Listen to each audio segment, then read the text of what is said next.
나는 여호와니라. 나는 여호와니라. 오늘 설교 제목입니다. 성경은 소망을 가리켜서 영혼의 닷이라고 이렇게 말씀을 하지요.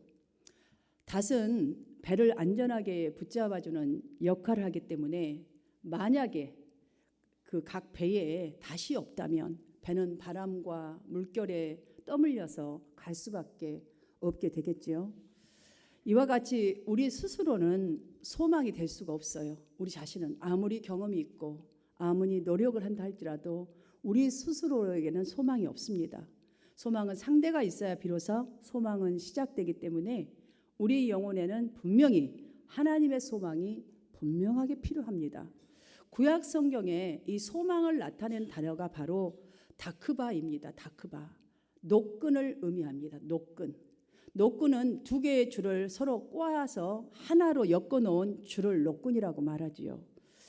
그 한 예가, 그 노끈에 대한 예가 바로 산모를 한번 우리가 떠올려 보십시다. 산모의 복 중에 태아를 이제 가지고 있잖아요. 이제 그렇게 태아를 갖고 있다 치면 혹 태아가 그 복 중에서 죽었다 해도 산모는 죽나요, 안 죽나요? 안 죽습니다. 허나 산모가 죽으면 어떻게 되나요? 태아는 따라서 죽게 되지요. 왜냐하면 산모는 탯줄을 통해서 태아에게 모든 것을 공급하기 때문이지요. 그래서 우리에게 정말 이 다크바, 이 하나님의 노끈, 하나님 나는 여호와니라가 꼭 필요해. 이 소망이 없으면 안 돼. 이 비전이 우리 신앙생활에서 이사야서 40장 31절에서는 이 소망이란 단어가 앙망하다라는 이 의미로 사용되어 있습니다. 잘 들어보세요. 여호와를 오직 여호와를 앙망하는 자는, 그러니까 소망하는 자는 새 힘을 얻으리니 독수리가 올라가며 날개치며 올라감 같을 것이요 다른 박질하여도 곤비하지 아니하겠고 걸어가도 피곤하지 아니하리로다. 이렇게 말씀하십니다. 그런데 우리는 그 붙들고 있던 이 중요한 소망의 끈, 그리고 붙들고 있던 이 믿음의 끈을 우리 인생에서 종종 놓칠 때가 있습니다.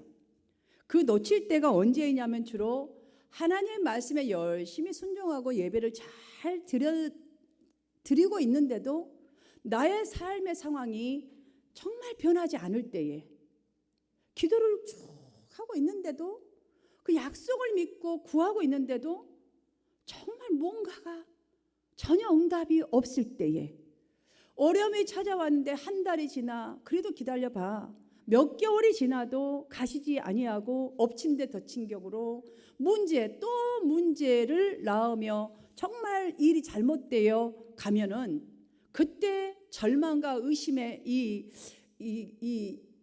의심이 지금 밖에 막 부는 바람처럼요 생각과 마음속으로 막 밀려와요. 우리가 기다린 것도 아닌데 밀려 들어오죠. 이렇게 밀려들기 시작합니다. 이때에 바로 믿음이 흔들리기 시작하죠. 그리고 이 믿음이 흔들리기 시작하면 하나님을 향한 소망을 점점 끈을 놓아버립니다. 놓쳐버리죠. 포기해버린다는 말입니다. 본문의 이스라엘 백성들도 믿음의 사람들입니다. 하나님의 선택한 이 믿음을 선택했지만 삶이 힘들어지자 모세를 가장 먼저 대적합니다.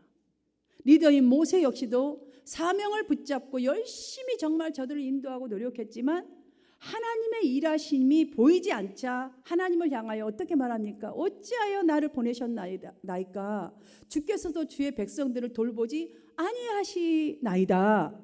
하나님의 마치 일꾼된 것을 막 후회할 정도로 이 믿음의 시각이 흔들렸다는 것을 이 고백에서 우리는 알 수가 있겠죠. 여러분, 모세만 그렇습니까? 성경에 보면 많은 훌륭한 믿음의 선진들도 이러했습니다. 믿음의 조상이라고 한 아브라함도 그랬지 않습니까?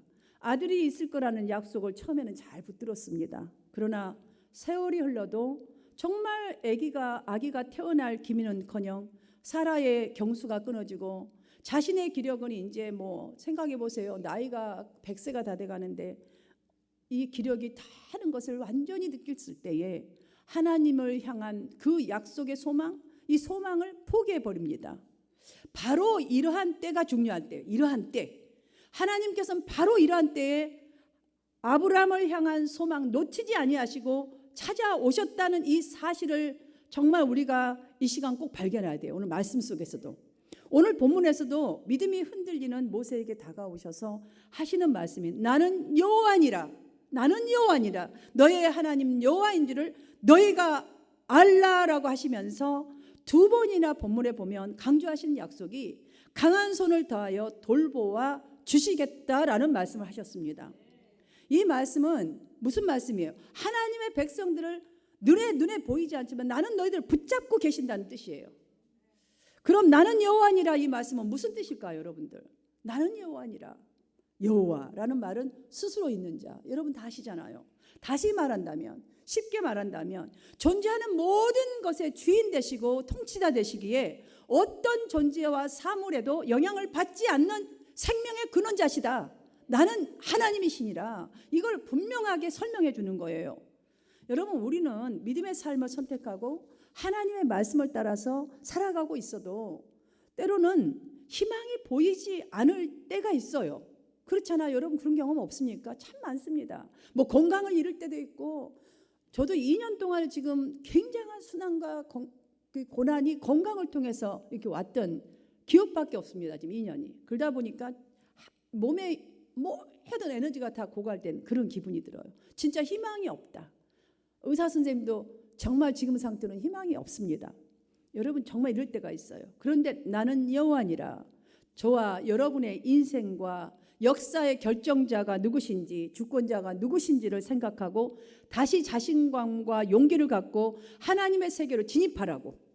본문 2절부터 7절까지를 보면 나는 여호와이시나 자신을 설명하셔요. 하나님은 어떻게 하시며 어떻게 또 너희들을 구원했고 막 이 설명을 하시잖아요. 왜 설명을 하셔요? 확신을 주시기 위해서요. 하나님이 너를 붙들고 있다. 지금 너의 모습이라 할지라도, 너의 환경이라 할지라도 붙들고 계신다는 이 확신을 주시고 계심을 우리는 이 본문을 통해서 보아야 해요. 또한 6절을 보십시오. 내가 애굽 사람의 무거운 짐 밑에서 너희를 빼낸 구원자 하나님이시다. 그러니까 즉 무슨 말이냐면 너를 진정으로 도울 수 있는 능력과 그 모든 가능성은 내 안에 있노라라는 말씀 아니겠어요? 내 안에만 있다는 거예요. 그 누구도 해줄 수 없다라는 거예요. 보십시오. 1절에서는 뭐라고 합니까? 이제 내가 바로에게 하는 일을 내가 보이라, 너희가 보리라라고 합니다. 누가 하신다고 하셨어요? 여기서 보십시오. 여러분 잘 보십시오. 누가 하신다는 거예요? 자, 하나님이 그 일을 하신다잖아요. 하나님이. 그러면 누가 봐요? 우리가 볼 것이라는 거예요. 그런데 이 하나님을 우리가 절대적으로 확신하고 알아야 볼 수가 있지, 그렇지 않으면 못 본다는 말씀과도 같아요. 그러니 이스라엘 백성들과 모세, 그러니까 오늘날 저와 여러분의 할 일은 무엇이겠어요? 그 일을 하시는 하나님께 집중하는 거예요. 집중하는 것. 바로 예배예요. 예배. 집중하는 것. 기도에 집중하는 것. 사명에 집중하는 것. 봉사에 집중하는 것. 자, 바로 모세가 이 말씀을 듣고 확신을 가지고 믿음을 가지고 이스라엘 백성들에게 전하라는 대로 전하지요. 그런데 그들은 듣지 않았다라고 합니다. 바로 여기서 우리가 깊이 생각해야 할 교훈이 있습니다. 나름 열심히 신앙생활을 하고 있지만 이런저런 힘든 고난이 지속적으로 닥쳐서 정말로 외롭고 힘들 때에, 또한 여러분들 교회에서 봉사하다가 정말 힘들 때에, 아니면 몸이 아플 때에, 등등 문제가 있을 때에, 자, 그럴 때에 모세처럼 말씀을 듣고 믿어 힘을 얻어야 한다는 거예요. 중요한 것은 그때 말씀을 듣고 믿고 힘을 얻는 것이 중요하다는 거예요. 이거를 우리가 꼭 찾아야 돼요. 제가 한국에서 세종에 내려갔을 때예요. 이제 한국에 도착해서 세종에 내려가서 그 첫 주일을 맞이했을 때입니다. 제가 어느 교회에 한 12분 정도 걸어가는 곳에서 천천히 걸어서 이제 예배를 갔는데, 교회는 상당히 커요. 막 십자가도 높이 달려 있고 멋져요. 그런데 정말 자리가 많이 비어 있었어요. 그 비어 있는 자리를 통해서, 그리고 말씀을 듣는 성도님들의 모습이 안 보려고 해도 안 볼 수가 없어요. 그냥 보여져요. 그냥 그 성도님의 모습을 보면서, 그리고 또 예배 후에 서로 인사도 없어요. 그냥 목사님하고 그 장로님들 딱 서갖고 요거 외에는 인사하는 사람 없어요. 자기 길을 바쁘게 가느라고 서로 성도들에게 인사하는 사람도 없이 그냥 정말로 바쁘게 그냥 앞길을 쫙 나가는데 꼭 어떤 장면을 보는 것 같은 느낌도 들기도 했지만 이건 사람이 결코 해줄 수 없는 단 한 가지, 하나님의 역사를 볼 수 있는 복된 성도가 이렇게 적구나 라는 이 안타까운 마음이 내 속에서 막 뭉글뭉글 이렇게 안타까운 마음이 들었어요. 사랑하는 여러분, 하나님을 향한 소망과 그의 약속을 이 붙드는 복된 성도들이 되라고 지금 하나님은 모세에게 그 나는 여호와니라고 설명하면서 그에게 확신을 주고 전하라고 해서 전했는데 이스라엘 백성들은 왜 듣지 않은 것일까요? 왜? 우리 이거 정말 좀 생각해 봐야 돼요. 여러분, 예배를 드려도요, 사명을 따라 살지 않고 자기 뜻과 아까 우리 장로님 기도하는 대로 생각대로 아니면 환경에 따라서 곧 이것이 무엇입니까? 우상숭배. 여러분들 우상숭배 그렇게 살고 있기 때문에 정말 하나님께서 이미 멀어져 있는 상태예요. 그러니 이 마음의 상태가 하나님에게서 몸은 지금 와 있지만 마음의 상태는 멀어져 있는 거예요. 내 경험, 내가 열심히 노력하면 되겠지만 이 우상이 우리의 마음을 하나님으로부터 멀어지게 해서 하나님의 말씀이 들려지지도 않고 듣지도 않는 상태가 되어버리는 것이라고 저는 봅니다. 하나님의 약속은 여러분 기억하십시오. 분명히 하나님의 말씀하신 그 약속은 성취하시는 하나님이십니다. 그러므로 여러분의 정말 그 한계와 그 인내와 생각대로 환경이 펼쳐지지 아니할지라도 여러분이 인내하는 만큼 기도하고 또한 인내하는 만큼 노력하는 만큼 환경이 변하지 않는다 할지라도 실망하지 마십시오. 절대 실망하지 마십시오. 여러분들은 하나님의 백성이 하나님 붙들고 있는 자들이에요. 원치 않는 실패와 좌절이 있어도 여러분이 가진 이 사명 절대로 포기하지 마십시오. 오히려 여러분 이것이 포기하는 시간이 올 때 도리어 여러분 더욱더 하나님을 의지하고 말씀에 집중해 보십시오. 그리고 하나님의 능력과 은혜가 더 크게 나타나도록 여러분 더욱더 의지 한번 해보세요. 그러면 그 하나님이 사용하셔서 역사를 하나님께 집중하시기를 주님 여러분 축원합니다. 그러면 하나님 분명히 일하십니다. 약속하신 하나님은 이루십니다. 여러분 이 사실을 오늘 본문에서 우리가 쉽게 느낄 수 있는 것은 그들에게처럼 오늘 우리에게도 하나님은 우리 자신의 능력의 한계에 집중하는 것이 아니라 우리 믿음의 한계, 우리 정도의 한계 갖고 무슨 믿음이라고 할 수 있겠습니까? 여기에 집중하는 것이 아니라 하나님께 집중하기를 원하시는 거예요. 그냥 쉽게 하나님께 집중하기를 원하시는 거예요. 그때마다 집중하는 거예요. 경기도 개성시 북쪽에 16km 지점에 솟은 그 천마산 아래에는 박연 폭포라는 폭포가 있죠. 그 폭포를 향하여 가는 길에 이게 두 절벽이 마주보고 이렇게 있는 곳이 있다고 해요. 그 간격이요 딱 1m라고 합니다. 약 1m. 어쩌면 1m도 안 된다고 하네요. 그런데 이 1m밖에 안 되는 거리를 건너뛰는 사람이 몇 사람이 되지 않는다고 합니다. 평지에서 1m라면 어린애기도 팔짝 뛰면 건너뛸 수 있는 거리인데도 불구하고 이 천야 정말 마냐한 낭떠러지를 바라보면서 건너뛰자니 다리가 후들거려서 후들후들 떨려서 뛰지 못한다고 해요.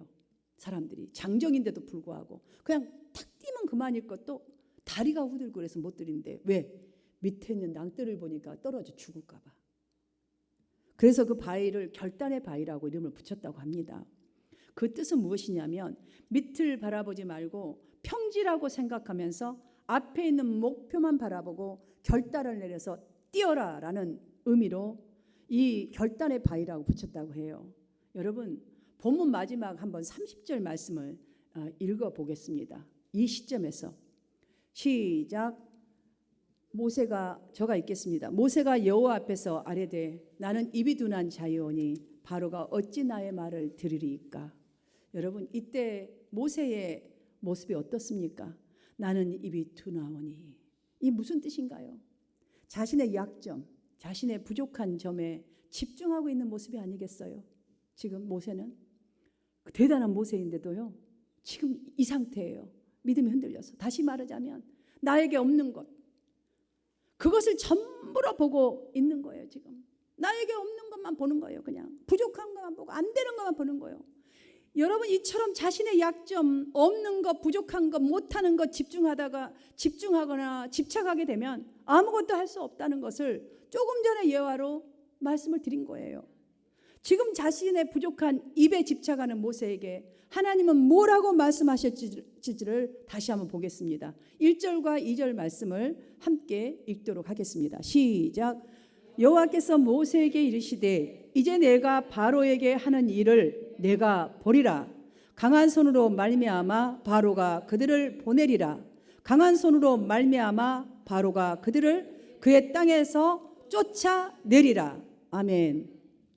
여러분 한마디로 이 말씀은 하나님께서 모세의 능력의 한계를 뛰어넘게 만드시겠다라는 말씀이에요. 한마디로 딱 이걸 요약한다면 스가랴서 4장 6절에 보면 힘으로 되지 아니하며 능으로 되지 아니하고 오직 나의 신으로 되느니라 라고 하셨습니다. 그렇습니다. 누구나 인생 여정에 위협적이고 어려운 상황에 부딪히기 마련입니다. 여러분 우리가 인생을 살아가다 보면 그러하게 예수 믿는 우리는 하나님이 여호와인 줄을 아는 것이 정말 중요해요. 우리 신앙생활에 하나님이 나의 하나님인 것이 확실하게 이게 정립이 되는 것은 너무너무 중요한 일이에요. 여러분들 보십시오. 세상의 이 무거운 모든 짐에서 나를 건지시고 구원하는 하나님이시다. 이 사실을 확신하고 알고 정말로 믿어질 때에 지속적으로 믿어져야 그때마다의 무거운 짐에서 우리가 일어날 수가 있죠. 걸음을 뛸 수가 있죠. 5절 말씀 함께 읽어볼까요? 시작. 이제 애굽 사람이 종으로 삼는 이스라엘 자손의 신음소리를 내가 듣고 나의 언약을 기억하노라 라고 하십니다. 이 말씀을 보시면 정말 하나님은 저와 여러분의 부족함을 다 아신다라는 이 사실을 다시 한번 우리가 깨달을 수가 있어요. 우리의 모든 또한 부르짖는 소리, 여러분 기도하는 거 지금 안 듣고 계시는 것 같아도 다 듣고 계신다. 기억하노라. 또한 하나님이 기억한다는 것은요, 당신의 약속만 기억한다는 소리가 아니에요. 우리의 이 모습 다 알고 계시고 여러분의 신음한 소리, 아픈 소리, 정말 구하는 소리, 하나님 저 좀 도와주세요. 뭔 일이 다 듣고 계시는 거라는 소리잖아요. 여러분 우리가 가졌으면 뭘 얼마나 가졌겠어요. 우리가 능력이 있으면 얼마나 있겠어요. 여러분 잘났으면 얼마나 잘났겠어요. 그런 저와 여러분의 능력으로 이걸 본다면, 세상을 보고 모든 것을 관찰하고 그거에 정말 기준에서 본다면 모든 것이 비관적일 수밖에 없어요. 왜? 그 능력이 사라지면 우리는 소망이 사라지기 때문이지요. 다른 사람과 나의 능력으로 비교해 보세요. 열등감에 사로잡힐 수밖에 없습니다. 그러니 내 능력에 의지하면 침체에서 벗어날 수가 없어요. 여러분 일어날 수가 없어요. 이 무거운 짐에서 신앙이 자라갈 수가 없어요. 신앙의 그 무거운 잠에서 깨어날 수가 없어요. 뛸 수가 없어요. 하지만 하나님의 능력으로 하면, 비록 나는 아프지만, 비록 부족하지만, 지금은 없지만 하나님의 능력으로 보고 하나님의 능력으로 행동하면 우리는 침체, 그 비관, 열등감에서 벗어날 수 있습니다. 그래서 사도 바울은 이렇게 고백했습니다. 이를 위하여 나도 내 속에서 능력으로 역사하시는 이의 역사를 따라 힘을 다하여 수고하노라 라고 이렇게 고백하고 있지 않습니까? 사랑하는 여러분들이 이런 수고가 여러분에게 있기를 주님의 이름으로 축원합니다. 하나님은 미래에 이루실 하나님의 약속, 사명에 집중하고 일어서는 태도를 우리에게 지금도 원하십니다. 왜냐하면 무거운 짐 밑에서 빼내겠다는 이 말씀은 곧 무거운 짐에 눌려있는 우리 상태라는 의미예요. 그래서 정말 주님을 미래에 이르신 그 약속에 또한 우리의 사명을 집중하고 정말 뛰려는 그 노력, 그 집중하고 나아가려는 노력에 이 상태에서 하나님이 그래야 벗어날 수 있도록 도와주시죠. 역사하시죠. 맞습니다. 우리에게 눌려있는 이 무거운 짐은요 계속될 거예요. 주님 앞에서는 그날까지. 여러분 예수 믿는다고 뭐 갑자기 그냥 다 행복하고 천국이 아니에요. 여러분들 똑같아요 세상 사람과. 하지만 내가 무거운 짐 밑에서 빼주겠다라는 이 이스라엘 백성들의 중심과 삶에 정말로 하나님이 진짜로 개입하게 되면, 진짜 믿음으로 저들이 서게 되면 살 길이 열린다고 거듭하지 마시고 모세에게 용기를 주셨지 않습니까? 이 용기가 백성들에게 절실히 필요했기 때문에, 그걸 알기 때문에 하나님께서는 이스라엘 자손에게 전하라 하신 것이에요. 이것처럼 인간의 한계가 드러나는 그 자리에서 지금 당장 우리가 해야 할 일이 있다면, 여러분의 한계가 드러나는 그 자리에서 여러분이 해야 할 일이 있다면 무거운 짐 밑에서 빼어내어란 말을 꼭 기억하는 거예요. 이 말 여러분 꼭 기억하세요.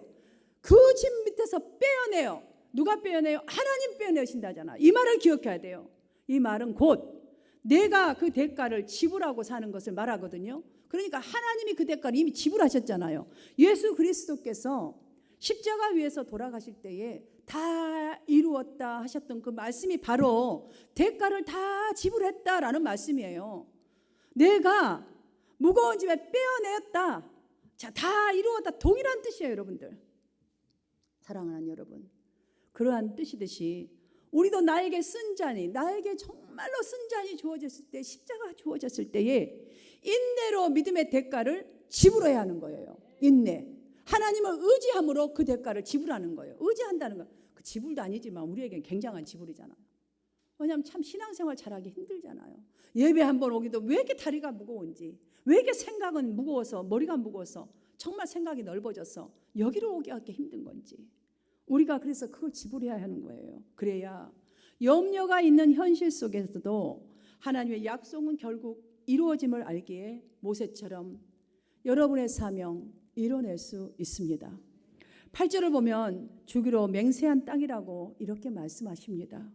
맹세란 여러분 문자적으로요, 손을 들어서 든다는 뜻으로 약속을 신실하게 이행할 것을 나타내는 행위를 말합니다. 여기서 말하는 맹세라는 것은 하나님은 아무런 가치도 없는 인간들, 정말 이랬다 저랬다 하는 인간들을 상대로 친히 손을 들어서 약속하시고 그것을 신실하게 이루어가시는 그런 분이세요, 여러분들. 이 말을 지금 그걸 하는 거예요. 본문을 통해서 여호와 하나님이 오늘 우리를 말씀으로 찾아오셔서 위로와 언약의 근거에 확신을 주시면서 그 확신을 주신 그 이유에 대한 답을 다시 한번 정리하면서 저는 설교를 마치려고 합니다. 여러분, 우리에게 이토록 나는 여호와니라, 당신이 나의 하나님이신 것을, 어떻게 약속을 이루시는 것을, 우리를 붙들고 계시는 것을, 어떻게 우리의 무거운 짐에서 이루실 하나님이라는 것을 정말 확신을 주시는 그 이유는 하나, 고통당하고 있는 택한 백성들을, 저와 여러분을 불쌍히 여기시기 때문이에요. 이런 하나님이세요. 십자가를 주신 것 같이 불쌍히 여기시기 때문이에요. 또 다른 하나는 당신의 언약을 기억하시기 때문입니다. 우리는 언약을 수도 없이 약속을 번복하지만 하나님은 신실하셔서 단 한 가지도 이루시지 않은 분이 아니십니다. 그래서 언약을 기억하시기 때문이에요. 그러므로 우리는 고난으로 인해서 정말 그 간직했던 기쁨과 소망이 원망과 좌절로 바뀌어버리고, 믿음과 그렇게 순종이 불신과 거역으로 바뀌었던 변덕스러운 이스라엘 그 백성들의 불행을 답습하지 말고 약속을 반드시 이루시는 하나님의 세계를, 정말 세계로 진입하기 위해서 오늘부터 다시 일어서서 하나님의 일에 집중하며 우리가 해야 할 일은, 첫 번째, 여러분 한번 같이 읽어볼까요? 시작. 하나님의 선하심을 의심 말고 살아가는 거예요. 두 번째, 하나님의 섭리와 계획의 완전하심을 믿고 살아가는 것. 세 번째, 기도로 하나님께 나아가는 것. 네 번째, 하나님의 때를 기다리는 마음으로 정말 세상을 이기며 살아가는 거예요. 사랑하는 여러분, 부디 이렇게 살아가셔서 하나님의 역사를 볼 수 있는 복된 성도들이 다 되시기를 주님의 이름으로 축원합니다. 이 시간 우리 다 함께 일어납시다.